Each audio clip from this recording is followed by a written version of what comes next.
الحمدللہ والصلاۃ والسلام علی رسول اللہ وعلی آلہ وصحبہ ومن والہ، اما بعد۔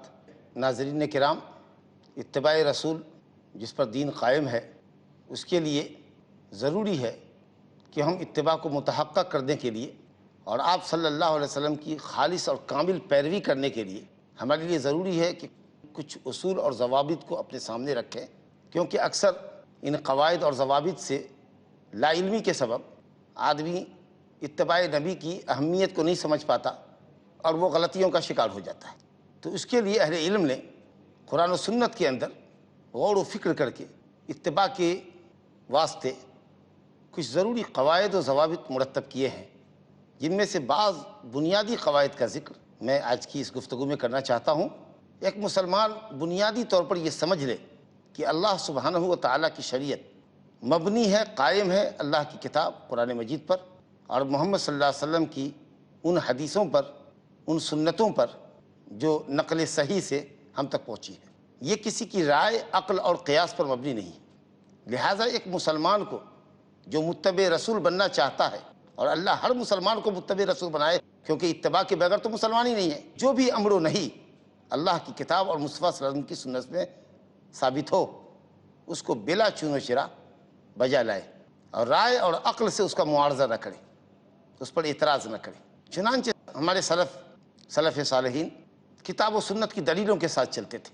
امام زہری کا مشہور قول ہے جو امام بخاری نے کتاب التوحید کے اندر ذکر کیا ہے، غالباً باب نمبر 46 میں، من اللہ تعالی الرسالہ وعلی الرسول صلی اللہ علیہ وسلم البلاغ وعلینا التسلیم۔ اللہ سبحانہ و تعالیٰ کی طرف سے پیغام اتارنا، اللہ سبحانہ و تعالیٰ کی طرف سے رسالت ہے، پیغام کا نازل کرنا ہے۔ رسول اللہ صلی اللہ علیہ وسلم کے ذمے پیغام الہی کا پہنچانا ہے۔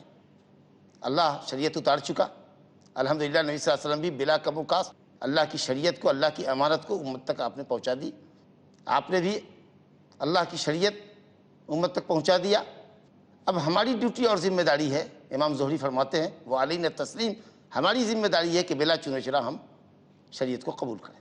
علامہ ابن ابی العز حنفی رحمہ اللہ عقیدہ تحاویہ کے اس جملے کو جو امام تحاوی نے لکھا ہے رحمۃ اللہ علیہ، لا تثبت قدم الاسلام الا علی ظہر التسلیم والاستسلام، اس عبارت کی تشریح کرتے ہوئے ابن ابی العز رحمہ اللہ فرماتے ہیں کہ کسی بھی شخص کا اسلام اس وقت تک صحیح نہیں ہو سکتا جب تک کہ وہ دونوں وحی، یعنی اللہ سبحانہ تعالیٰ کی کتاب اور محمد صلی اللہ علیہ وسلم کی سنت، کیونکہ وہ بھی وحی الہی ہی ہے، ما ینطق عن الہوی ان ہوا الا وحی یوحی، سورہ نجم کے اندر، والنجم اذا ہوا ما ضل صاحبکم وما غوا وما ینطق عن الہوی ان ہوا الا وحی یوحی، سورہ نجم آیت نمبر 3-4۔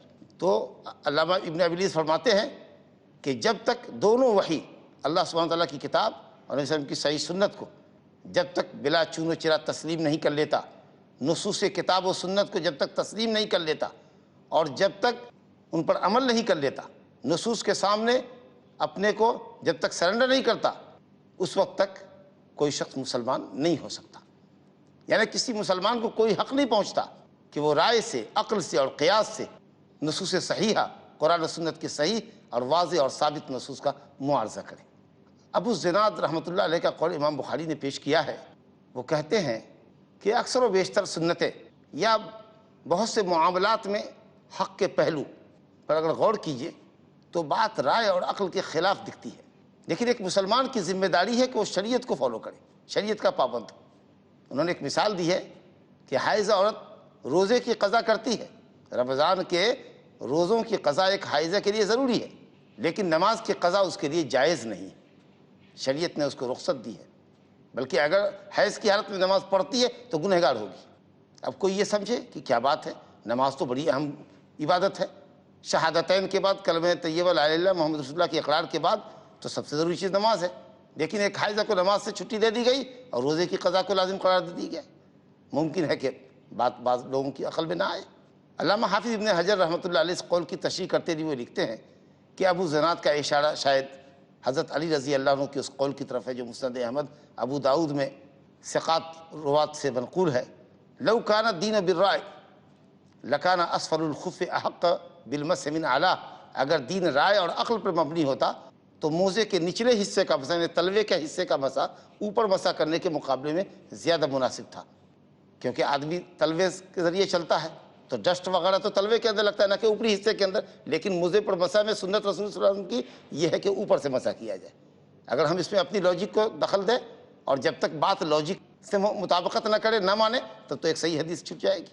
تو بڑے پتے کی بات کہی ابو زناد رحمۃ اللہ علیہ نے کہ جو بھی سنت یا وجوہ حق کے پاس پہلو اگر رائے اور عقل کے مخالف بھی دکھتے ہوں بظاہر، ہماری عقل ناقص ہے، لیکن اللہ اور اس کے رسول سے اگر صحیح دلیل سے اور نص سے ثابت ہے کوئی چیز، تو ایک مسلمان کی ذمہ داری یہ ہونی چاہیے، اور ہے اس کی یہ ذمہ داری کہ وہ اس کو بلا چنو چرا تسلیم کرے. یہ بنیادی قاعدہ ہے جس کو سامنے اگر آدمی رکھے تو انشاءاللہ سبحانہ و تعالیٰ وہ اتباع کی صحیح منہج سے نہیں ہٹے گا. دوسرا بنیادی قاعدہ اس سلسلے میں یہ ہم کو ملحوظ خاطر رکھنا چاہیے کہ شریعت میں کوئی بھی کام کرنے سے پہلے ہم اس کا شرعی حکم معلوم کر لیں، دلیل معلوم کر لیں، اور دلیل کی صحت کے تئیں تشفی اور تسلی حاصل کر لیں کہ جو دلیل ہے وہ اتھینٹک ہے کہ نہیں، صحیح ہے کہ نہیں. کیونکہ نبی کریم صلی اللہ علیہ وسلم کا ارشاد گرامی ہے، من عمل عملا لیس علیہ امرنا فہو رد. جس کسی نے بھی کوئی عمل کیا، ایسا عمل بڑا سے بڑا ہو، چھوٹا سے چھوٹا ہو، دین کا کام سمجھ کر جس نے بھی دینی کوئی کام کیا، لیکن اس کام پر جس کو وہ دین کا اور ثواب کا کام سمجھ کے کر رہا ہے، میرا حکم نہیں ہے، میری طرف سے اجازت نہیں ہے، شریعت اسلامیہ میں اس کی دلیل نہیں ہے، تو وہ عمل مردود ہے، کرنے والا مردود، اس کا عمل مردود. اس حدیث کی عملی تطبیق ہی حقیقی اتباع ہے. اگر اس حدیث پر آدمی واقعتاً عمل کر لے، ہر عمل سے پہلے حکم معلوم کر لے، دلیل صحیح معلوم کر لے، الحمدللہ اتباع کی راہ پر ہی رہے گا، کبھی بدعت کی راہ پہ نہیں لگے گا. اور یہ بالکل ایک بدیہی شے ہے کہ ہم ایک طرف شرعی عبادت کرنے جا رہے ہیں اور شریعت کو شریعت کے ضابطے کے مطابق نہ کریں، شریعت کی دلیل کا پاس اور لحاظ نہ کریں، تو یقیناً یہ شریعت کی مخالفت ہی تو ہوگی ہماری طرف سے. اور شریعت کی مخالفت کرنا اپنے عمل کو ضائع اور برباد کرنا ہے. علماء نے لکھا ہے کہ یہ عمل کی ظاہری کسوٹی ہے. یہ حدیث جو ابو ہریرہ رضی اللہ عنہ سے حضرت عائشہ رضی اللہ عنہ سے مروی ہے، من عمل عملا لیس علیہ امرنا فہو رد. امام مسلم نے اس کی تخریج کی ہے، حدیث نمبر 1718، کہ جس نے بھی کوئی عمل کیا اس پر اگر نبی صلی اللہ علیہ وسلم کی دلیل موجود نہیں ہے، شریعت کی دلیل نہیں ہے، وہ عمل رد ہے، مردود ہے، باطل ہے. یہ عمل کی ظاہری کسوٹی ہے کہ عمل سنت کے مطابق ہونا چاہیے، اور عمل کے صحت کے لیے باطنی کسوٹی ہے کہ اخلاص پر مبنی ہونی چاہیے، جیسا کہ کہا گیا انما الاعمال بالنیات. تو یہ حدیث عمل کی باطنی کسوٹی اور من عمل عملا والی حدیث ظاہری کسوٹی، یعنی عمل اخلاص پر مبنی ہو اور اتباع رسول کے پیٹرن پر ہو، اتباع رسول کے طریقے پر ہو، سنت کے مطابق ہو، تو جا کر عمل مقبول ہوتا ہے. تیسری بات یہ رکھنی چاہیے ذہن میں، اتباع نبی کا جب ذکر کرتے ہیں یا حدیث رسول صلی اللہ علیہ وسلم کو فالو کرنے کی جب بات کرتے ہیں تو کچھ لوگ یہ کہتے ہیں کہ بھئی یہ صرف حدیث کی بات کرتے ہیں، قرآن کی بات نہیں کرتے. ہرگز نہیں. اتباع رسول کا مطلب ہی ہے اس شریعت کی پیروی جو شریعت اللہ نے محمد صلی اللہ علیہ وسلم کے پاس اتاری ہے، وہ قرآن کی شکل میں ہے اور صحیح حدیث کی شکل کے اندر ہے. جب ہم کہتے ہیں اتباع رسول تو قرآن اور حدیث میں جتنے بھی اوامر اور نواہی ہیں وہ سب اس کے اندر داخل ہوتے ہیں. نبی کریم صلی اللہ علیہ وسلم فرمایا الا انی اوتیت الکتاب ومثلہ معہ، الا انی اوتیت القرآن ومثلہ معہ، مجھے قرآن دیا گیا ہے اور قرآن جیسی ایک چیز اور دی گئی، یعنی نبی صلی اللہ علیہ وسلم کی حدیث. تو قرآن اور حدیث دونوں کا ماننا اتباع رسول ہے. اگر کوئی حدیث کو مانے قرآن کو نہ مانے، اگر کوئی قرآن سے ہی حکم اخذ کرے اور حدیث کو نہ مانے، تو گویا اس نے رسول صلی اللہ علیہ وسلم کی پیروی نہیں کی، اس نے اسلام کو نہیں مانا. دونوں کو ایک ساتھ ماننا ہے اور قرآن مجید کو حدیث صحیح کی روشنی میں سمجھنا ہے. حضرت عطا ابن ابی رباح کہتے ہیں طاعت الرسول، اطاعت رسول کا مطلب ہے اتباع الکتاب والسنہ، کتاب و سنت دونوں کی پیروی. یہ کنفیوژن نہیں ہونا چاہیے. اتباع رسول کا مطلب خالی حدیث کی پیروی نہیں، قرآن اور حدیث دونوں کی پیروی، دونوں کے مجموعے کی پیروی کا نام اتباع نبی صلی اللہ علیہ وسلم. چوتھی بنیادی چیز یہ سمجھنی چاہیے کہ کوئی بھی عمل جس کو ہم یا آپ عبادت سمجھ کر کرتے ہیں اور وہ عمل نبی صلی اللہ علیہ وسلم کے زمانے میں بھی کیا جا سکتا تھا، جس عمل کو ہم عبادت کی جنس کا سمجھ کر کرتے ہیں کہ یہ عبادت کی کیٹیگری سے ہے، اور وہ عمل نبی صلی اللہ علیہ وسلم کے زمانے میں بھی کیا جا سکتا تھا، تقاضۂ عمل موجود تھا، کوئی رکاوٹ بھی نہ تھی، لیکن آپ صلی اللہ علیہ وسلم نے تقاضے کے باوجود اس عمل کو انجام نہیں دیا، تو اس کا چھوڑنا ہی سنت ہوگا اور اس کا کرنا بدعت ہوگا. جیسے نبی صلی اللہ علیہ وسلم کی پیدائش کا دن منانا، شب معراج منانا، جشن کرنا، اسی طریقے سے ہجرت اور ہجرت کے موقع کا یا ہجری سال کو سیلیبریٹ کرنا، یہ سب مواقع آئے اور نبی کریم صلی اللہ علیہ وسلم کے سامنے کوئی رکاوٹ بھی نہیں تھی. آپ یا آپ کے خلفائے راشدین صحابہ آپ کا جشن میلاد خوب دھوم دھام سے منا سکتے تھے، شب اسراء اور معراج کا جشن خوب دھوم دھام سے منا سکتے تھے. کوئی رکاوٹ نہیں تھی، لیکن انہوں نے نہیں کیا تو نہیں کیا. اور اگر ہم اس کو ثواب کا کام، عبادت کا کام سمجھ کے کر رہے ہیں، اور ظاہر ہے کہ ثواب کا کام ہی تو سمجھ کے کر رہے ہیں، تو یہ عمل بدعت ہوگا، نہ کہ سنت، نہ کہ اتباع. ناظرین، وقت ہو گیا ایک چھوٹے سے بریک کا. بریک کے بعد واپس آتے ہیں.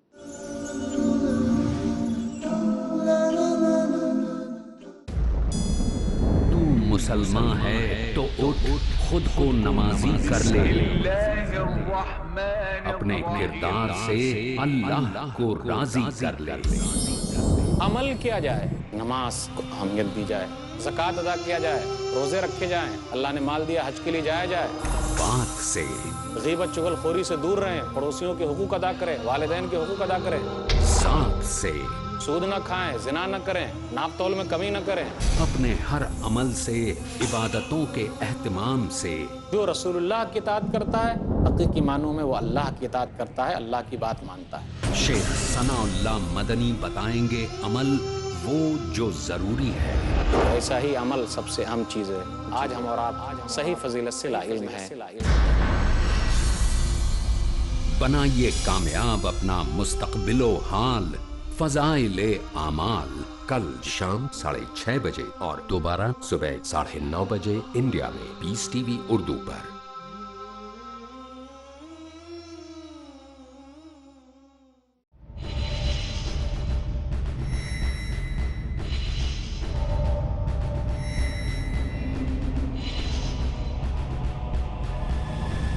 لمحہ فکریہ ڈاکٹر ذاکر کے ساتھ. راہ نجات. انسانوں کی نجات کا راستہ اللہ سبحانہ و تعالیٰ نے اپنی آخری کتاب قرآن حکیم میں بتا دیا ہے. سورہ العصر، سورہ نمبر 103، آیت نمبر 1 سے 3 میں، والعصر، زمانے کی قسم، ان الانسان لفی خسر، بے شک انسان سراسر خسارے میں ہے، الا الذین آمنوا، سوائے ان لوگوں کے جو ایمان لائے، وعملوا الصالحات، اور نیک عمل کیے، وتواصوا بالحق، اور جنہوں نے آپس میں حق کی وصیت کی، وتواصوا بالصبر، اور ایک دوسرے کو صبر کی نصیحت کی. کسی بھی انسان کو جنت میں جانے کے لیے کم سے کم ان 4 باتوں پر عمل کرنا ضروری ہے: ایمان، نیک اعمال، ایک دوسرے کو حق کی وصیت کرنا یعنی لوگوں کو اللہ کی طرف دعوت دینا، اور ایک دوسرے کو صبر کی نصیحت کرنا. امام شافعی نے اس کی اہمیت پر زور دے کر کہا ہے اگر لوگ اس صورت پر غور کریں تو یہ ان کے لیے کافی ہے. ذہانت سے بھری سوچ و فکر.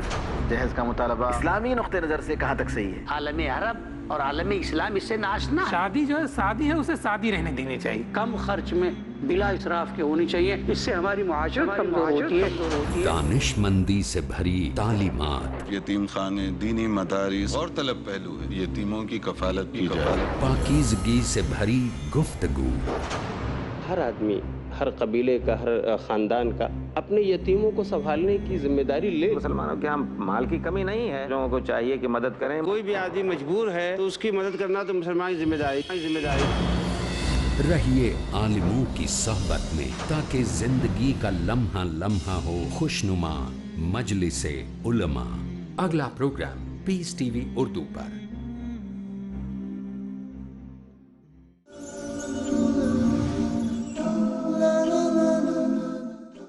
السلام علیکم ورحمۃ اللہ.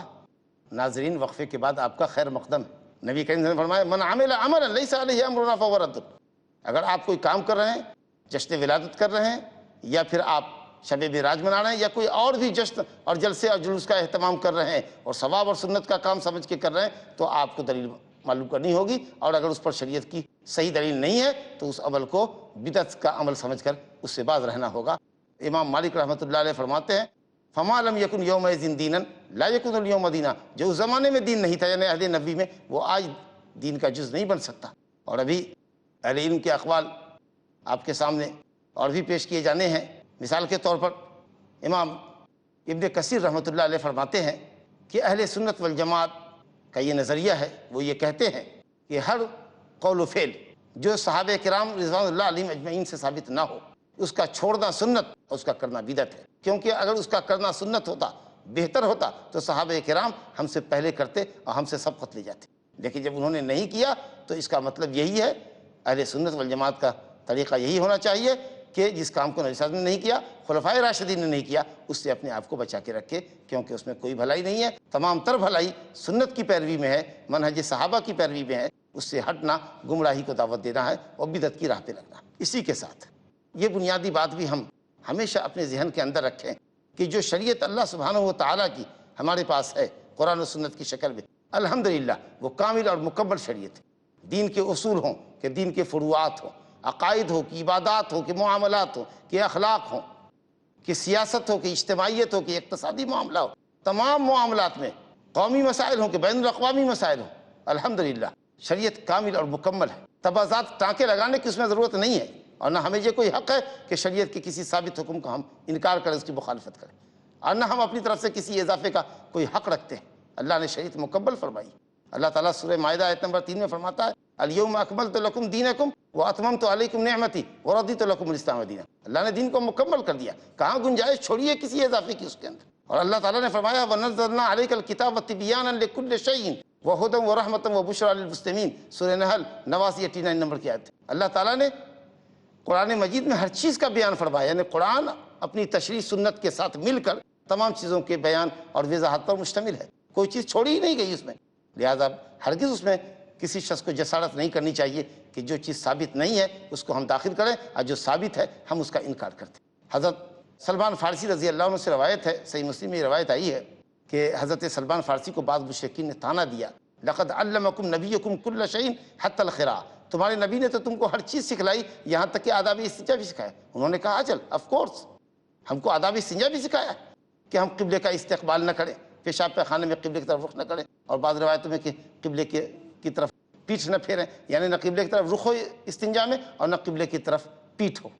یہ تو ہمارے دین کی تکمیل کی علامت ہے، اور یہ ہمارے دین کی خوبی ہے کہ آداب استنجا سے لے کر کے بین الاقوامی مسائل تک ہر میدان میں الحمدللہ اسلام ہماری رہنمائی کرتا ہے۔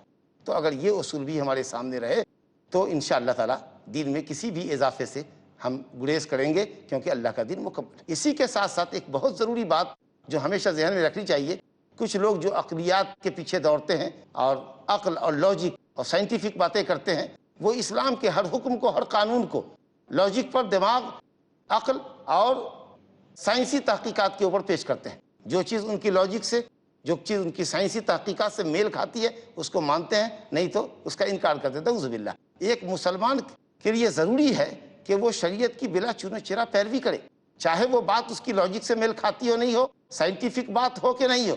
شریعت پر عمل کرنا بجائے خود لاجک ہے، بجائے خود عبادت ہے۔ اللہ تعالیٰ نے فرمایا سورہ النساء کی آیت نمبر 65 میں فَلَا وَرَبِّكَ لَا يُؤْمِنُونَ حَتَّى يُحَكِّمُوكَ فِي مَا شَجَرَ بَيْنَهُمْ ثُمَّ لَا يَجِدُوا فِي أَنفُسِهِمْ حَرَجًا مِّمَّا قَضَيْتَ وَيُسَلِّمُوا تَسْلِيمًا۔ جب تک کہ شریعت پر مکمل عمل نہیں کر لیتے، کمپلیٹلی شریعت پر عمل نہیں جب تک کر لیتے، اس وقت تک اے نبی آپ کے رب کی قسم کوئی مومن نہیں ہو سکتا۔ نزاعی معاملات میں آپ کو جج مانے، آپ کے فیصلے کو بلا چونہ چرا ظاہراً و باطناً قبول کرے اور مکمل طریقے سے اس پر عمل کرے۔ اگر بات عقل سے میل کھاتی ہے بہت اچھی بات ہے، اللہ تعالیٰ نے عقل کی نفی نہیں کی ہے، ترغیب دی ہے لعلکم تتقون۔ غور کرو، فکر کرو، حکمت اور معانی اس میں سے اخذ کرو، لیکن ضروری نہیں ہے کہ ہر حکم کی حکمت ہماری سمجھ میں آ جائے۔ تمام چیزوں کا ادراک، تمام چیزوں کے حقائق اور معانی اور مصلحتوں کا ادراک انسانی عقل نہیں کر سکتی۔ اب غیبی امور کو اگر آپ عقل کی کسوٹی پر تولیں گے تو کیا رزلٹ آئے گا؟ ظاہر ہے کہ وہ آپ کی عقل کی رسائی وہاں تک نہیں ہے۔ پھر اشیاء کی حقیقت کو سمجھنے میں، ماہیت کو سمجھنے میں، معانی اور حکمتوں کے اخذ کرنے میں عقلاء کی عقل باہم دیگر مختلف ہوتی ہے۔ تو الحمدللہ استنباط، اجتہاد اور عقل اور فکر کا استعمال کرنے سے اسلام منع نہیں کرتا، لیکن کوئی ایسی عقل کو اسلام جائز نہیں ٹھہراتا جو عقل کتاب و سنت کی واضح دلیل کے سامنے کھڑا ہو جائے، جو عقل شریعت کا معارضہ کرے، ایسی عقل کو اسلام جائز نہیں ٹھہراتا۔ عائشہ رضی اللہ عنہا سے ایک خاتون نے پوچھا کہ کیا بات ہے کہ عورتوں کو روزے کی قضا کا حکم دیا جاتا ہے اسلام میں، نماز کی قضا کا حکم نہیں دیا جاتا؟ حالانکہ اگر ہم غور کریں تو الحمدللہ اس میں حکمت اور مصلحت ہمیں سمجھ میں آتی ہے۔ علماء نے حکمت لکھی ہے کہ چونکہ روزہ سال میں ایک مرتبہ فرض ہے رمضان کا، اور عام طریقے سے عورتیں اس میں 5 روز اور 10 دن کے لیے یا 7 دن کے لیے حائضہ ہوتی ہیں، تو سال بھر میں 5 دن 7 دن 10 دن کی قضا آسان ہے، لیکن نماز تو یومیہ 5 وقت کی نماز فرض ہے، اور ہر مہینے حیض آتا ہے اگر کسی عورت کو، تو اس طریقے سے اگر 7 روز حیض ہے تو 7 5 35 وقت کی نماز اس کو ہر مہینے پڑھنی پڑے گی، مشقت کا عمل ہے۔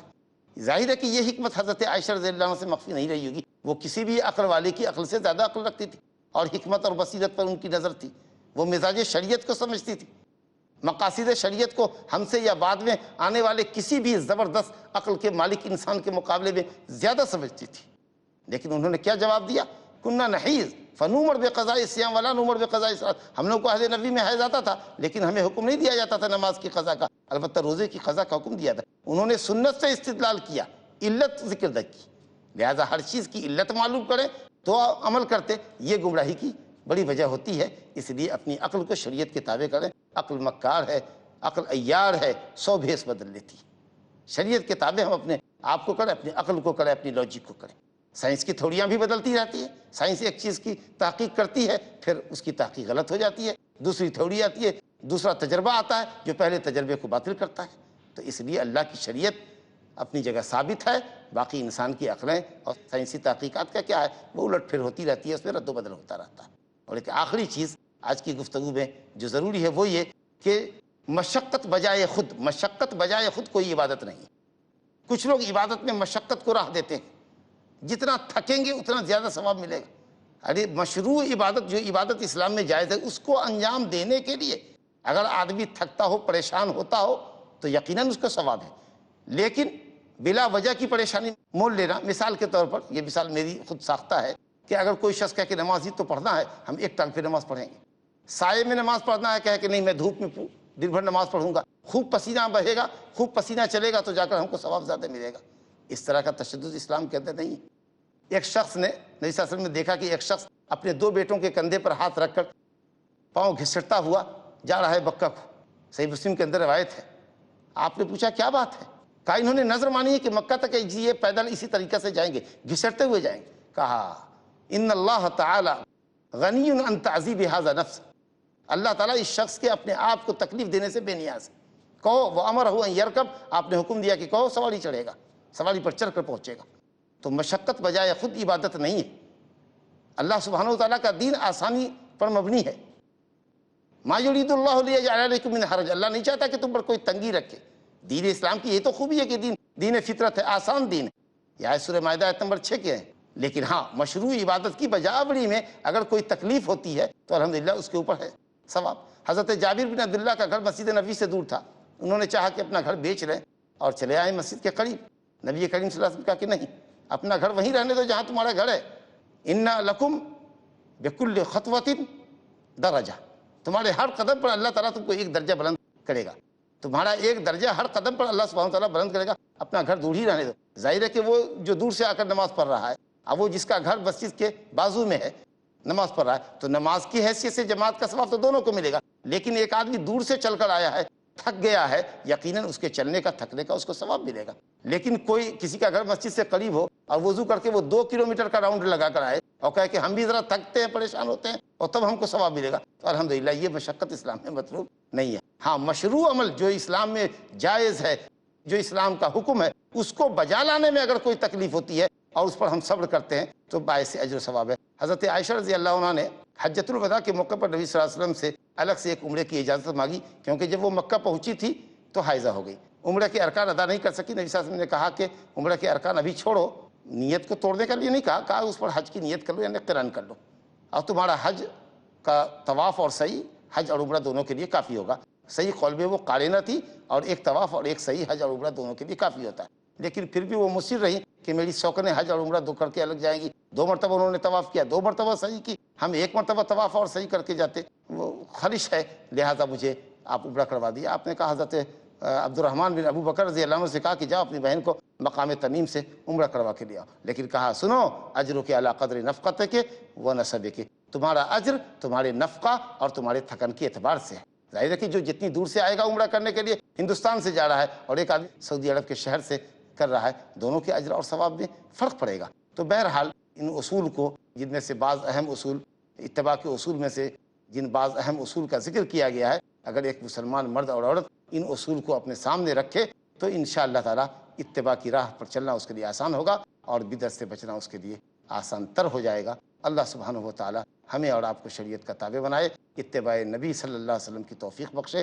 اور ذہن کی ہوائے نفس کی پیروی اور عقلیات کی پیروی اور خواہشات کی پیروی اور دین میں نئے اضافے کی غلطی سے اللہ تعالیٰ ہمیں آپ سب کو اور پوری ملت اسلامیہ کو محفوظ رکھے۔ وآخر دعوانا ان الحمد للہ رب العالمین۔